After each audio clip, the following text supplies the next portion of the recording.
भारत माता सेवा मंडल के सभी सम्मानित सदस्यों को जय श्री राम। जय श्री राम।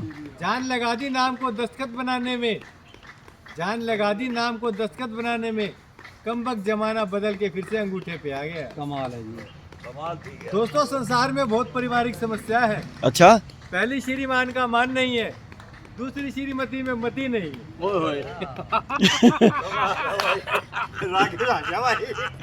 गुरु जी प्रवचन दे रहे थे और कह रहे थे इससे में ज्यादा है कि आपको एक ही दुश्मन से बार बार युद्ध नहीं लड़ना चाहिए, वरना आप अपने तमाम युद्ध कौशल उसे सिखा देंगे। पति पत्नी के संबंध में भी ऐसा ही होता है। दोनों योद्धा जिंदगी भर लड़ते लड़ते एक दूसरे के वारों से इतने परिचित हो जाते हैं, युद्ध जिंदगी भर चलता रहता है पर हल कुछ नहीं निकलता। तो शिष्य ने पूछा, तो फिर गुरुजी क्या करना चाहिए? गुरुजी बोले, दुश्मन बदलते रहना चाहिए। असांगे समझ में आओ तो हाजिर भाई।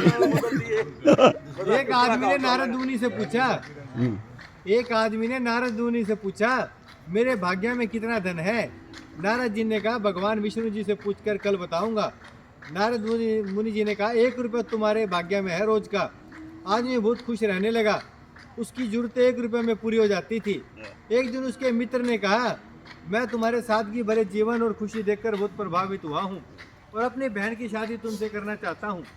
आदमी ने कहा, मेरी कमाई 1 रुपये रोज की है, इसको ध्यान में रखना, इसी में ही गुजर बसर करना पड़ेगा तुम्हारी बहन को। मित्र ने कहा, कोई बात नहीं, मुझे रिश्ता मंजूर है। अगले दिन उस आदमी की कमाई 11 रुपये हो गई। उसने नारद मुनि से पूछा कि मेरे भाग्य में 1 रुपये लिखा है, फिर 11 रुपये क्यों मिल रहे हैं? नारद जी ने कहा, तुम्हारा किसी से रिश्ता या सगाई हुई है?